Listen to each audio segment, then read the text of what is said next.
Well, welcome to the Media Roundtable Special Edition, where we dive deep into the craft of audio advertising from the perspectives of real practitioners, people with boots on the ground. And we do this in service of really one key constituency, and that is the Chief Audio Officer. If this is your first time tuning in, you haven't heard that term before, welcome. The Chief Audio Officer is the person who is responsible for the success of their audio campaign in delivering real results for a brand. I'm Dan Granger. I am the CEO and founder of Oxford Road. We have an all-star panel each and every week, and this week is no exception. We have some very special people joining us to give you everything that you need to know about the last podcast movement that just completed in Washington, D.C. We went there so you don't have to, and we're going to give you those findings about, what we learned, what we presented, and what really felt important coming out of that event. So with us today, we have there's so many ways to describe you, Miranda. Most recently, I've just been talking about you as the backbone of this agency, because you actually were with me from before, and you started at Oxford Road before I did. Miranda Romano is our SVP of Media at Oxford Road. Miranda, I'm glad to have you with us. Glad to be here. And then, of course, we have Neal, Lucey, who he saves all his words all week and rations them. I think the average person has 2,000 words a day, is it? Or is it 10,000 words a day? Whatever the baseline is, Neal uses about 10% of that, but then unloads all of it when he comes into these environments, because we push him out on stage and we pull him into the podcast and we get all the words that he has to share. Neal, we're so glad to have you with us back on the Media Roundtable. It's great to be back. I'm feeling a bit rusty. It's been a while.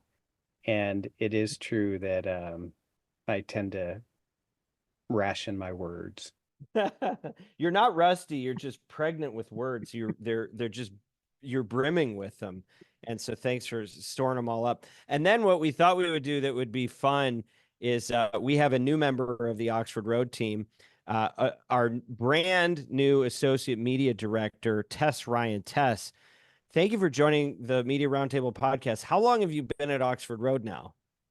I'm going to ballpark and say 3 weeks. 3 weeks. And I met you on Tuesday as I was leaving, I believe. It is. We have not known each other an entire week. Yes. Not a full week. I chased you out there. You were going to get in that cab. I wanted to meet you. So I may or may not have speed walked all the way through the lobby to catch you, and I did. I was very happy too. You know what? If I never sped walked to go meet somebody that wasn't expecting to meet me, we wouldn't have an agency. This is the house that Stalking built. In many ways, Miranda's laughing because she knows it's true. I came to the right place then. You certainly did. And we thought it would be funny if on your third week, we asked you to join us on the podcast and start giving commentary after podcast movement. So thank you for accepting that challenge. We're very grateful that you're with us joining today. And we got a lot of good stuff to talk about. So welcome to the show, everybody. Podcast Movement 2024. It was right in a place that I think America is most united right now is Washington, D.C. We're 2 months to 3 months away from a presidential election. And so we had a podcast conference. By the way, I want us to start doing trips, like little adventures that go off site when we go to these remote locations. And I think we should go to more historical locations. I noticed some groups were going and doing like rock climbing, or like indoor swimming, or like everything but touring our nation's capital. And we were right there, Alexandria adjacent, the cradle of American civilization, right by His Excellency's tomb. And it was a wonderful time and place to be there. And I thought it was a good venue. What did you guys think of the location that was chosen for this one compared to some of the other places we've gone in the past? Did we like the venue? I thought it was the best venue that I've been to in recent years. I think it was definitely better than Denver. I like when they do evolutions in LA, although that's moving. They're taking that to Chicago next year. I think we're going to have to get used to that. Anyway, all right, let's get into the content. Enough screwing. Oh, Neal. Yeah, I was going to say, I don't have a frame of reference. but I thought that was great. The restaurants nearby. We got to walk outside and walk along the Potomac. How great Yeah. is that? We had shockingly good weather for August in DC areas. It was really nice. Yeah, not muggy at all. So it was an otherwise very lovely convention. So what in my family, what we do is my daughter goes to a new college every time there's a podcast movement that I'm traveling to. So for the last 2 years, the last time I moved her in and then came out and presented at the last session of the whole conference. So I watched everybody leaving the hall and going to the airport as I was getting ready to take the stage. And then this time I got to go really early and was gone 24 hours after it started for our new move-in location. But you guys really, I think, got to make the most of it. So let's talk about what actually happened. All right. I'll go first because I came and left first. I got in Monday night, had a few meetings, and was given a chance to present from stage, kind of a continuation on our What Brands Want theme. We did this at Evolutions where we brought a few clients out and we let them speak for themselves because it's a great way for publishers to hear from the horse's mouth about what's really important to the chief audio officer. We noticed in the agenda for Podcast Movement, we see some other groups starting to follow along with this theme. We applaud them for doing it. I think it's a good way to frame things out. We pivoted a little bit in what we did with our time in that instead of just repeating, having a few brands take the stage, we presented a sneak preview of our forthcoming What Brands Want report that came out of the Chief Audio Officer Summit. And we were able to tease out a few of the key elements that really, hopefully, will better inform the service providers and solution providers and publishers more insight into what's most important. And so some of those themes, we're going to release the report for everybody to be able to download in the next month or two. But in the spirit of a sneak preview, I'll just tell you a few of the things. We saw over 80% of the brands that we surveyed, and this represented about 30% of the podcast industry spend in the US. We saw over 80% of them saying that the tools that are available to them in podcasting are substantially less useful than what they get from other channels. And I think something like 16% said that they were more useful. We also learned that brands are less concerned with being affiliated with political views on one side or another. When we think about brand safety, they're actually more concerned about not affiliating with extreme views and extreme voices. So it is better for a brand, according to brands themselves, to not be on the fringes than to be caught on one side or another of the political spectrum. Those were a couple of the things that we brought forth and unpacked a little bit. And there's more that we can talk about, but that was just a teaser about what brands want.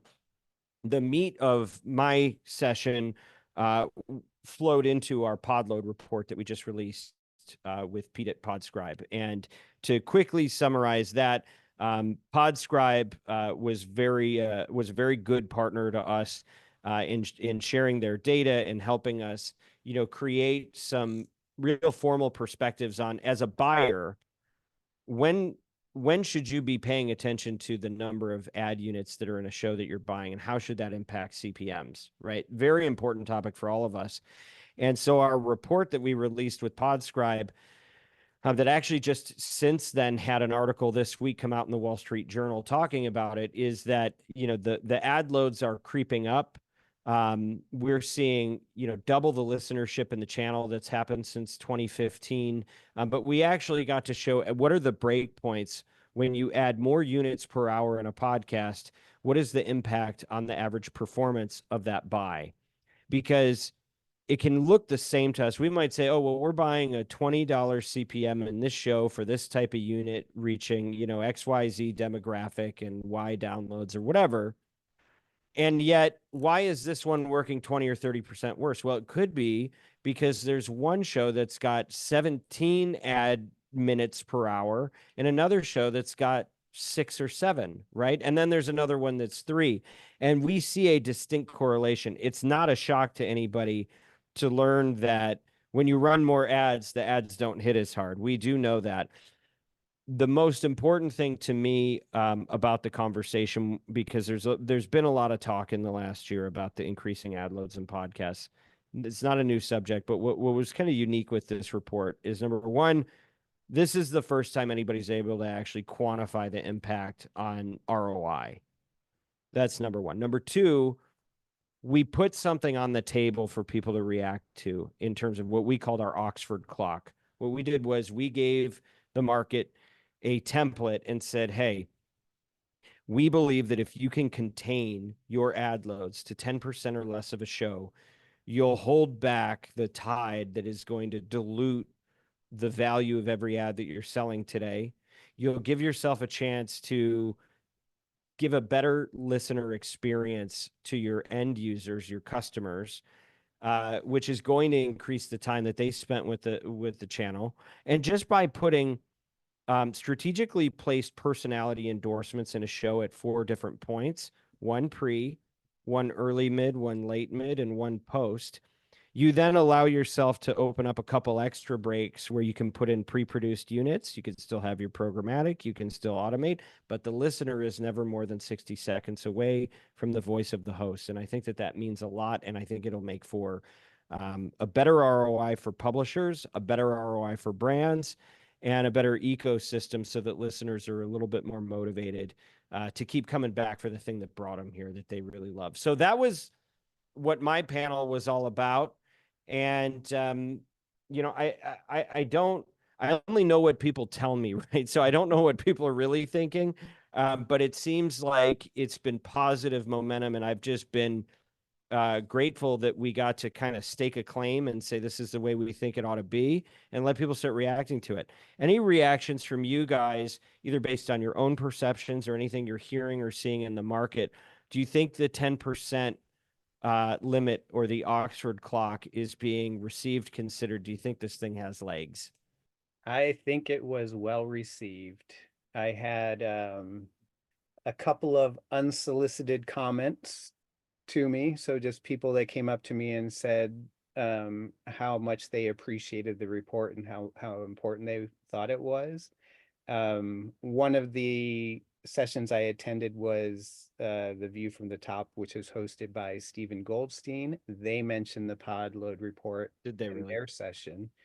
So yeah, it was just well received. And just observing your presentation, the amount of cameras that I saw taking screenshots of the content was telling to me. Should have combed my hair. I'm glad we got that type of exposure. Miranda, you've been buying podcast ads for longer than we've had an agency, so probably 13, 14 years, something like that. And you've watched this change. How long has this even been a factor? How long has this even been an issue for the marketplace? What do you think? It depends on publishers. Some publishers started really jamming in that ad load pretty early on. And so, you know, I feel like 2 years ago, I was having conversations with some publishers about, hey, like, what's going on with our business? Revenue's declining. And it's like, well, you know, we've got a 90% fail rate on all of your, you know, on your podcast with your network, and, you know, and looking at 20 different variables. Like, the one thing that stands out is you've got a significantly higher ad load. And so for us, I think because, you know, the foundation of our planning methodology is using our extensive cross-client performance dashboard. You know, automatically we kind of weed out those shows who are coming in and loading up hot and heavy. In terms of feedback, I think there's a lot of curiosity. I think for, you know, even some of the big to mid-sized publishers, the people that we're working with, directors, even VPs, like, they agree it's a problem, but some of these companies are so big that in order to really impact change, especially something like this, it's gonna take a little bit more time for them to kind of figure out and implement and execute. Well, and look, we know why they're in that position. They didn't really want to be. Somebody made a deal and they need to monetize and they need to hit objectives, right? So what do? You open up more inventory, you put in more ads. That being said, what are they going to respond to? I think that anybody that's selling anything is going to respond to the customers, leveraging their capital. And so as we go through our planning process, and we're just trying to follow the math, right? And we can make sure that we're negotiating on behalf of brands. In light of this information, then it's only going to be as important as we make it, right? And so I think sitting in between the buyer and the seller, this is where I think we have an opportunity to play a meaningful part in this. I would invite anybody, whether you're a competitor who's listening or a publisher or a tool provider, wherever you're at, know that we're just on the same page. And this is one of the things I really wanted to impress on the audience is like, we're not saying this blind to the fact that they have bills to pay. Like, we're not trying to not make them make money and say, oh, you should just give it all away, right? Our prices may have to go up as a consequence of this, but I'd rather that our clients have an opportunity to pay a premium for premium content than just get caught up in this race to the bottom for content that is really just another radio spot. Neal, you got a last word on this one? And then there's a couple of things that I forgot to mention that I thought about. One was people appreciated that you pointed out the publishers that had the lowest ad load. So that was one thing. We talked about pointing out the highest, but somebody talked us out of it, and they probably made the right call. It was a better choice, apparently. The other thing that I thought was interesting is one of the sessions I attended was a presentation by NPR, and it was all about attention metrics, and they did research with Adelaide. And the person that was presenting, I can't remember her name, said that the biggest factor on attention is ad ratio, so that the ratio of advertising to content as being the biggest factor that plays into attention. So it's not just performance, but it's actually recognition, recalling ads. So go figure. You have fewer ads, people pay more attention, you get better response. Well, it seems pretty straightforward, right? But I think sometimes you just have to see it in front of you to really start adapting to it.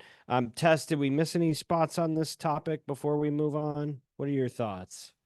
No, I think the adaptability component is key, especially coming from someone who is newer to the agency and newer to this just specific audio landscape. I think it was very helpful to see an established POV, even from an outsider's view. I know that I had been shown that material before, but when you presented it at the panel, it was nice to just be in the audience and as somebody new and just be listening to it almost for the first time and really get a gauge of how well it was received.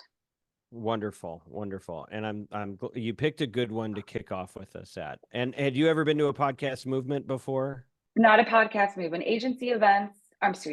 Industry events that included audio, yes, but not anything like a podcast movement, no. And just while we're on it, was there anything that stood out to you when you compare it to other types of parallel industry events that you've been to? Yes.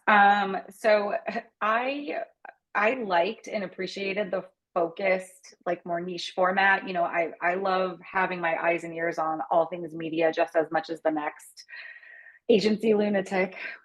With love as I say that, but it was nice to be able to go down those rabbit holes and discuss the podscape landscape specifically. And for people like myself who have media experience but are coming in and have been to other events, I really thought that it had something for everybody. Yeah, there's a lot of constituencies that are being served at that event, and sometimes it can be almost overwhelming to pick how to use your time. But there is definitely, if you're in the podcast ecosystem, there's something there for you for sure. Yeah. Okay, pop quiz. Have you ever heard of these companies? Shopify, Bayer, Oracle, Indeed, Masterclass, Babbel, Tommy John. We could go on. I don't just host the Media Roundtable podcast, but I have the good fortune of being the CEO of a company called Oxford Road, where we are the world's leading independently owned and operated agency specializing in audio. Think podcasts, radio, and streaming. And what that means is that we get to help great companies worth fighting for, grow with audio advertising, whether it's podcasts, radio, or streaming, and all its various tentacles. This includes media planning and buying. We do analytics, attribution, and insights. We also have a special way that we deal with creative and copy generation. It's our own proprietary process called Audiolytics that allows us to score ads for their persuasiveness. Bottom line is we don't just work here. Audio is our passion, and we want to lead this industry to new heights beyond what we've ever seen so far. That's why we've been leading the industry in brand safety and suitability and actually bringing you solutions to market so that you can evaluate the way that you get placed in a show so that it matches up with your values, in addition to avoiding the things that you know might be problematic for your brand. If you're a chief audio officer and you're looking to get best in market performance at maximum viable scale, do get in touch with us at oxfordroad.com. Or if you love audio and are strategic, relentless, and looking for a career change, consider joining our mission as a fellow agent of influence. Just flip us your resume through oxfordroad.com. And if you're working anywhere in the audio industry and you're serious about this business, make sure you go to oxfordroad.com, easy to spell. Sign up for our free newsletter, The Influencer, at oxfordroad.com. And make sure you mention that you heard about us on the Media Roundtable podcast.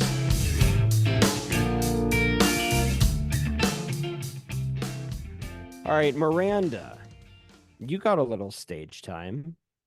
How'd you get on a panel about true crime? What happened I think you were busy, perhaps. Is that what happened, or was it that I didn't understand the true crime genre as well when offered? I don't know. Or that, one or the other, regardless. It was a legit scheduling conflict, but I honestly, it was before we had done these conversations with Ashley Flowers, where I've had my eyes opened to true crime in ways I never expected before. My heart is now open, and I'm glad you got to share the good news about the genre. So fill us in a little bit. I am too, yes. So my panel was about the D2C opportunity in true crime. It was led by Kelly Hurley of SiriusXM, and we were joined by Delia DeAmbra, who is a host of several podcasts with Audio Chuck. And honestly, it was so refreshing just to hear directly from a creator about the passion that she has for the content and how much work and diligence goes into creating that content, vetting advertisers, how much care is put into the reads. And it reminded me of the early days when agencies and advertisers had much more access to creators, and as a result got a lot more collaboration. I think for me, the highlight was I just got to share some insight on how we kind of manage some brand safety conversations within true crime. I got to can we pause there for a second? How do you manage those brand safety conversations? How do you like what's the argument against the genre, and how do you deal with that? I think people just don't. I think it's too easy, right? People are, oh, I don't want to be associated with murder. But I think the way that we approach it is the same way we approach any brand safety conversation, right? Like, first, the audience is choosing to be there.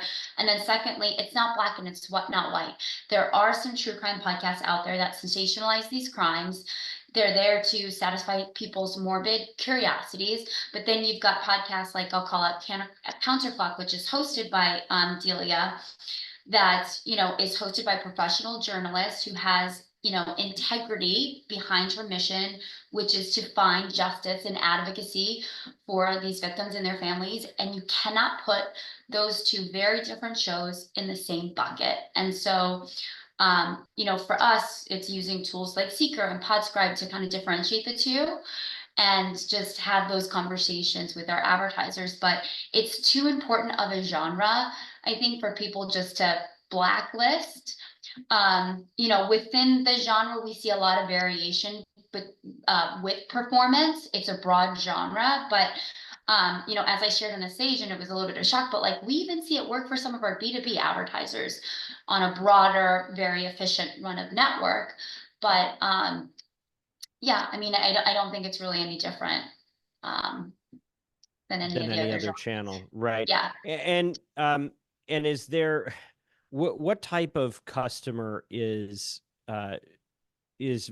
best suited to the true crime genre? You know, what are some of the attributes that make it more interesting to one brand than another?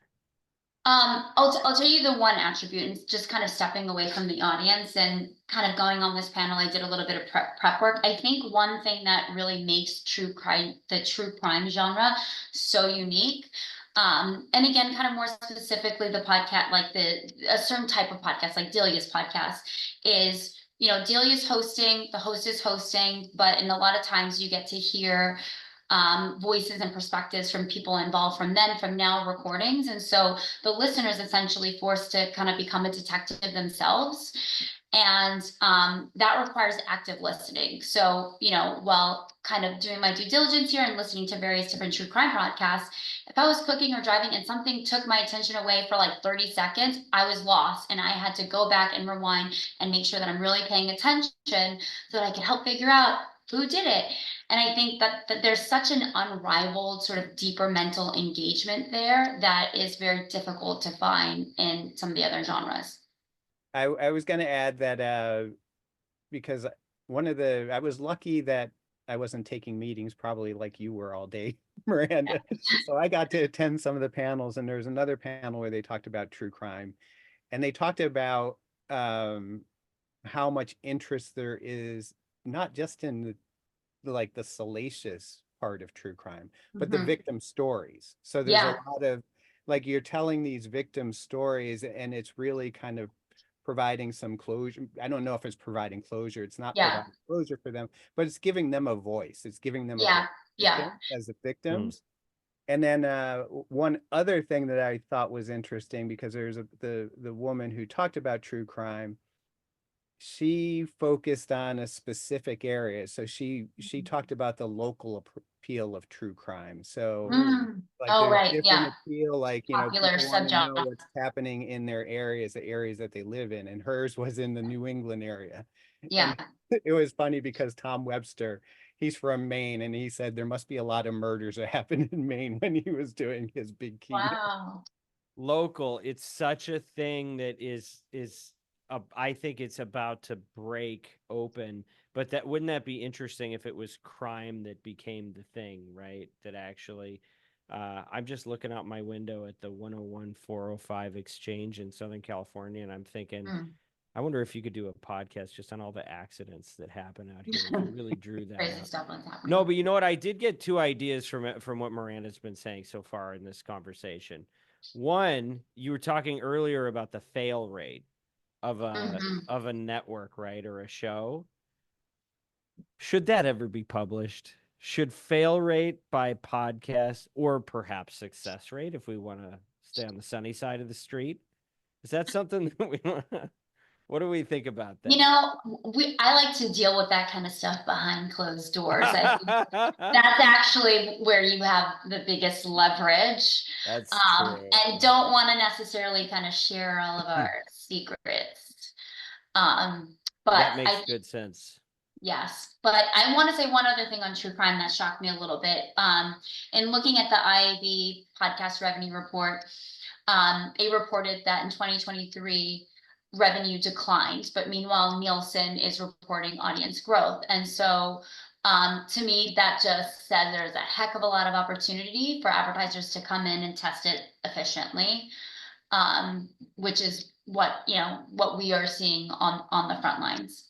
I'm tickled that you look at it that way, and for our head of our media practice to be always finding where the delta of opportunity is expanding is welcome news. So thank you for that. Can I tell you my other idea from your feedback? No, it's fine. It's on true crime. Is there a metric that could be applied, third-party generated, no subjectivity on opinion, that would actually show the whether a true the scale of how much is exploitation versus like actually doing a public service. Is there, what would you measure to do that, and how could that be done? It can be done. Okay. It should be done. Yes. For me, when I am looking, like again at Seeker or Podscribe, I'm looking at keywords. How many times the keyword? Sometimes I'll watch, if it's a video podcast, like I'll watch, like, are they kind of joking about it? Like, are they throwing in jokes about it? Are they laughing? Yeah. Those are the ones that are a little less professional than the counter clocks of the world. Yeah. That's interesting. I don't know, Tess, Neal, do you have any ideas for how you might be able to discern whether a podcast, a true crime podcast, was more exploitative or helpful? I think that it really has to do with delivery, and then obviously not just the stories they're covering, but what is the outcome, or how are they being produced and presented? Are they just, a lot of buzzwords and like all of the exploitive details that would follow a true crime formula, but then nothing to add? Is it just a mere reiteration of an older story that they're just getting out there that's been covered, or is there a new twist on it? And actually, twist is a poor choice of words there, but I just mean, is there a new angle? Is there any information to provide? Is there any new update that they've discovered? So to me, that is what helps distance the content from being exploitive versus productive. Yeah, no, it's interesting. And I think, if you just listen to it, you could probably qualitatively discern it. But trying to figure out something that systems can figure out in an automated way, that's where this stuff gets really tricky, right? I'm thinking about a couple things. One is like, you could probably come up with a results to episodes ratio or something like that. We had Ashley Flowers telling us how many cold cases, it's like 10 have been solved as a result of the show, right? Like, you could probably just look at what type of results they've produced and let the results speak for themselves. You could probably also look at the time spent describing a violent action or a harmful action versus time spent in like call to action, which is like, that's where they're telling you what the hotline is and giving away clues to help, solve the puzzle and solve the crime. So anyway, not something I think we're ready to take on in Q2 or Q3 of 2024, but something I think we should continue to explore. We're kind of starting with the civility thing, but I do think every genre has its issues. Comedy has a little bit of a potty mouth factor that other channels don't have to look at. True crime has its violence. So, different genres have different considerations. And I think as the industry evolves, we'll be able to look at that stuff more plainly. So thank you, Miranda, and thank you for contributing to that discussion. Neal, you got a little stage time, as I understand it. And it was breaking up the band because the last few times you've done a presentation, it was you and Miranda doing a bit of a duet. So I missed you, Neal. But there's always Chicago in March. There's always Chicago. There's always Chicago. It was this was my first time on a panel. And interesting because it was You're technically on a panel right now, but maybe in that venue. In that venue. Yes. At a conference. And interesting because you really had to lean in to hear what the other panelists were saying because of the ambient noise. And were you in the big room where I was? I was on the same stage that you were on. By the way, can we just talk about that for a second? I'm not the biggest fan of stages within conference rooms, within convention centers, right? Where there's booths and everybody walking around. Distracting, right? Was that distracting for you? I didn't find it that distracting. What was difficult was when you're trying to have a conversation with other panelists and actually being able to hear what they're saying. You can't do it. No, and you have people, half the audience is wearing headphones to hear you, which they didn't have in Denver, so I'm glad they had it here. But if they're not wired in, you got a problem. So so the topic of my panel was Make Research Savvy Your Podcast Superpower. It was hosted by Paul Riesmandel from, I hope I said that right, from Signal Hill Sounded good. Insights. And I was sort of the round peg or the square peg, right? It's the square peg in the round hole. So I was up there with all researchers, and I was the lone like consumer of research. So I was there with people from person from iHeart, person from Wondery, and a person from SXM, and they're all trained researchers, and I'm the guy who's up there and the one who's actually consuming the research. So it was interesting. Part of the purpose, which I don't know how well it was accomplished or not, was to try to make research appealing for people that are considering that as an avenue. So if you might have an interest of going into research, and there is like, hey, you can create a career in research, in podcasting, focusing on research. So that was part of the purpose of the panel. I thought it was, I sometimes, when you'd hear about research from vendors, we always take it with a grain of salt. We always go like, what is the spin? And every one of the people on that panel were very professional. They're trying to approach this as professionally as they can. Of course, there's probably going to be some consideration to who pays their bills, but that was nice to hear. And I think that there was, but it didn't feel like it when you were up there, is what it sounds like. No. And I think everybody across the board data is important, getting the data, but it's really the application of the data, how you apply the research, how it informs what you're doing is the most important factor.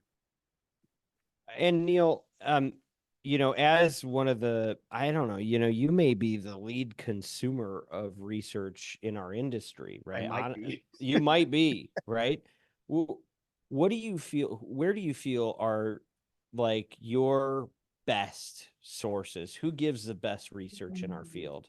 Yeah, that's something they shared on the panel. So, I think the research that Signal Hill puts out is valuable, and a lot of times they partner with Sounds Profitable. So the research that Tom Webster shared in his keynote was fielded by Signal Hill Insights. Edison research, I rely on it quite a bit. MRI has been a standard tool in the industry across all media channels for as long as I've been in the business. Nielsen as a great tool. So there's a number of them.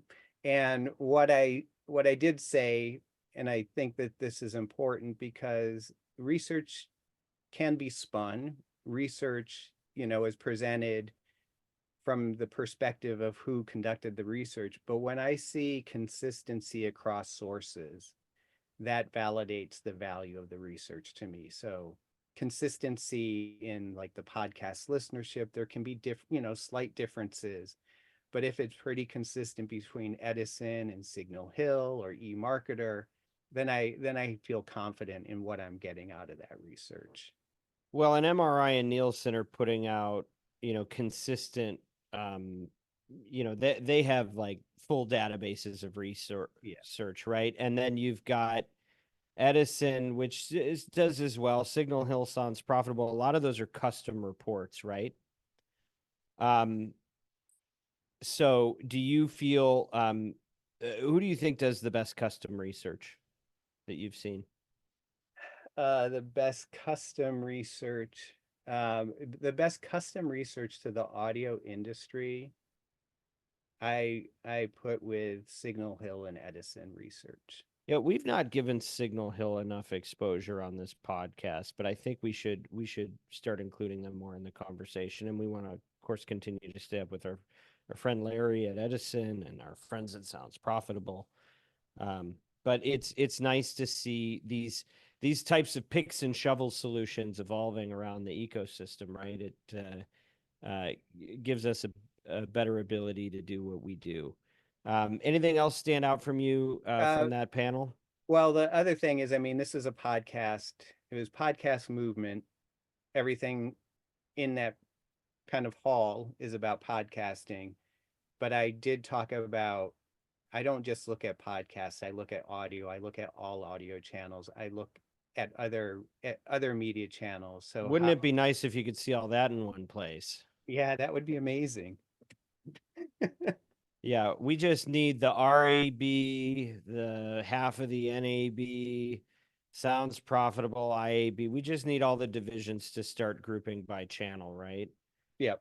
But this fragmentation problem, like the beauty of podcasting and its greatest challenge is this fragmentation, right? And I think it's kind of every type of service has just fanned out into so many subsets. It's very hard to get coordination. And, I think that's one of the reasons that we're doing so much of the work we're doing to draw lines in the sand around decisions that the industry has to make. Because I think our bodies that research and govern and suggest are so divided in their purposes that it's really hard for anybody to concentrate. So I think from the buying side, I think we have a really interesting way to build bridges between buyers and sellers and get everybody kind of looking at each other's interests. So, but glad to see you continuing to represent, to carry the flag among the thinkers and the researchers. And I think it makes everybody's work better. Other than that, I mean, Tess, I'll give you last word here. Anything else you pick up from your time at Podcast Movement that you thought was worth sharing? And I'll give you, Miranda and Neal, a chance to give some final thoughts as well. Yes, but it's only from the media buying perspective. So only of that life and of Miranda's team. But what I thought was really, really interesting was just seeing in terms of what publishers and networks were offering and how much of a push to video. I mean, I know the video component isn't new, but just the way that they were sort of trying to value it out with their inventory and always provide YouTube extensions and just always trying to give whatever the media was, that sort of 360 feel as much as they could. And what's interesting is coming from omnichannel planning and strategy in my former life, we've seen that happen with a bunch of other mediums, but just being at this podcast focused event, it was very, very interesting to kind of see that sort of strategy that I've seen elevated in other channels into audio and how it was framed up. I thought it was extremely insightful for me just to understand again how the medium is looked at as a whole. It's really interesting, and we'll be talking about this video and podcast topic for years. But I think we're trying to figure out, how do we even define ourselves, right? Are we an audio channel? Do we have more in common? Right. Does podcast have more in common with radio, its predecessor, or does it have more in common with a YouTube video? And how do we think about those things? How do we buy those things? And, we can't ignore video, even if we, define ourselves around audio. Right. We can't limit it because it is starting to encroach. But I will say this, podcasting is pegged as a $2 billion industry, and influencer marketing is a $250 billion industry. So you're not even dealing with a full percentage point of what is also audio native content is actually doing to make a dent in the audio pool. And so clearly there's a lot of headroom. But I think from an identity standpoint, we, if I'm a publisher and I'm trying to differentiate myself, I don't know if I would do it by positioning myself as an influencer so much as an audio influencer or somebody that is in an audio world, because it's harder to stand out in that environment. There are so many choices for marketers, and there's so many choices for consumers. And, but I do think our industry has a big opportunity to better define itself as an influencer channel and to really have a different track for the brands that want to be involved in influencer marketing and those that don't. I think a lot of the big blue chip brands you're seeing come into the platform, they're really not looking for influencer marketing. They're looking for somewhere that they can buy, extend their reach and place ads that they control. Performance marketers typically are trying to get that influencer aspect because they know they can get really great performance. And so, I think the influencer nature is something that we would all benefit from talking about, but I think it should be positioned as audio influencers rather than just falling into the ocean of influencers that may or may not have audio. I thought Tom Webster, he talked about video in his keynote, and he's like, yeah, it's great to have a show on YouTube. It's the #1 discovery platform. I mean, that was shown clearly in the research. He shared his point of view. If it's the same quality as your audio podcast, then you should do it. If it isn't, then just don't.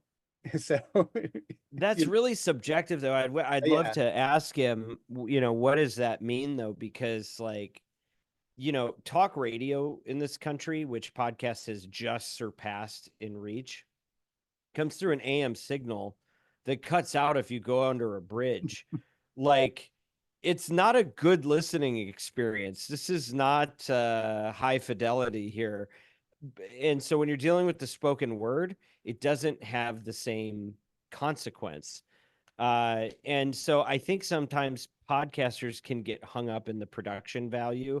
I mean, we worked really hard. I got a microphone here and I got a ring light over there. And is this a quality that's as good as our audio? I don't know.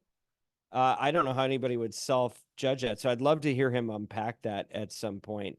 And, I guess I give a much more liberal viewpoint when people ask me, should we be doing a video with our audio podcast? And I'm just like, you need a YouTube as a point of distribution. If it makes sense to turn on your Zoom because you're doing like a chat conversation panel, something like this, do it. Why wouldn't you do it? Because you're just cutting yourself off from greater distribution. It's like, yeah, I want to be in Walmart, but not Target.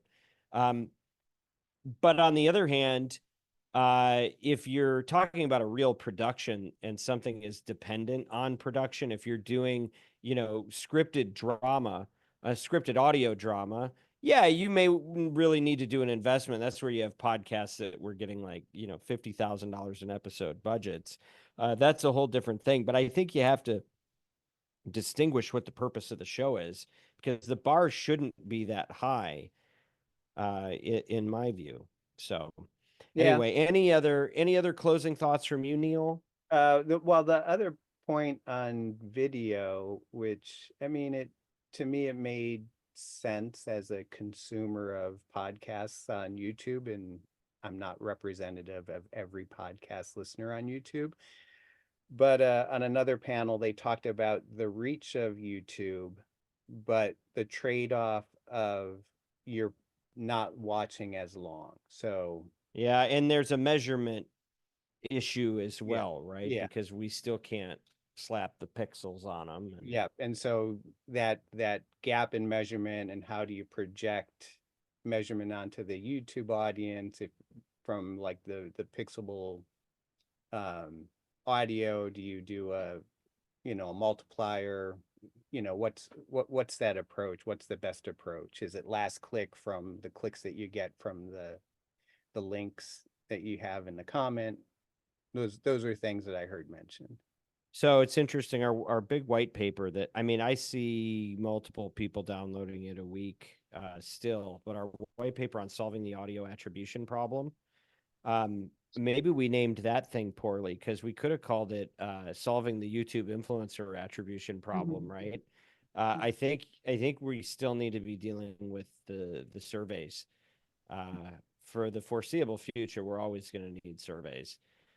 So to the extent that you can. Okay, Miranda, I'm going to let you bring us home here. Any final wisdom that you have for this audience coming out of the podcast movement? So I have a lot of final thoughts, but in the interest of time, I'll just pick one.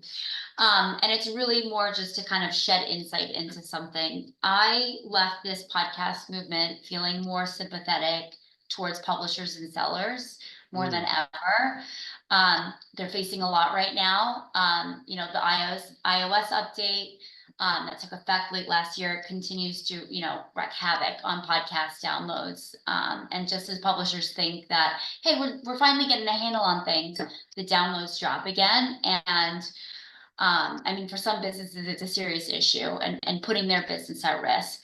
And some publishers turn a blind eye, and others are, you know, constantly monitoring and updating forecasts, which is why verification is so important. But, you know, on top of that, there is a noticeable push from publishers to acquire existing creators. So this was a topic that we talked about at our summit, especially with the larger shows moving in the space like Call Her Daddy and SmartList. But this is happening quite a bit, even among the smaller to mid-sized creators. And then another challenge that they're dealing with is these talent agents really coming in again and pushing in hard for these guaranteed deals, squeezing the publishers and making it very difficult for them to turn a profit. And so, you know, for me, and sort of like what's on my mind is I'm very concerned that the industry is going to regress to, you know, what was happening in 2022 and 2023, where we saw inflated prices and unreasonable terms. So I just hope this time publishers can manage creators a little bit more strategically, because advertisers shouldn't have to be the ones to shoulder this burden. And so far, despite all of these challenges that they're up against, we are still seeing a very strong spirit of collaboration with our partners. But you know, what I would say is, in the meantime, for advertisers heavily reliant on just podcasts, I strongly recommend you know, starting to kind of diversify media types, considering things like YouTube influencers, radio, you know, where there's a lot less pressure and much more efficiency. There's a lot in this audio landscape, and, you know, podcast, it's still 10% of the business, right? Yeah. And so being able to widen that out, and I would just, I guess my final thought on your thought is that, you know, you went in with empathy for the other stakeholders in the transaction. You know, you're a tough buyer, you lead a tough group, but you still do pay attention to the realities that our partners are facing. And I have a feeling that that's not correlated with why you're seeing such a spirit of collaboration and harmony, even in the midst of the challenges. So good on you. Keep up the good work. And thank you guys for joining us here on the Media Roundtable podcast today. This podcast, just so you know, is brought to you by Oxford Road. We want you to succeed in audio, and we want you to use your influence for good. As members of the marketing community, we have the power to advance voices that don't just entertain, but also edify, and to build bridges across our differences so that we can keep talking about the most important topics of our age. If you're a marketer and you're looking to align your brand values with extraordinary business outcomes, please reach out to our agency, Oxford Road. We may be able to help you. Just go to oxfordroad.com and subscribe to our weekly newsletter, The Influencer. That's where we recap absolutely everything for you. You should be following us on LinkedIn. And if you're one of the next 13 subscribers, you might be our 10,000th. Which means you win the distinction of being that. We'd love to hear from you if you have any feedback. info@mediaroundtable.com. You don't even have to make it nice feedback. We just like feedback so we can get better. Don't forget to listen to Ad Infinitum. That's our podcast led by the great Stu Redwine. That is our audio creative focused podcast. If you're into the creative side of things, you might find that interesting. And I just want to thank everybody that comes together to help us put this thing together. Not just our guests, Miranda, Neal, and the brave Tess Ryan, who showed up on week 3 to mix it up with us here, but also Haley, Bianca, Kyle, Ezra, Mary Jane Everett, and the team at Sharp Pen Media and Podcast One. As always, influence responsibly.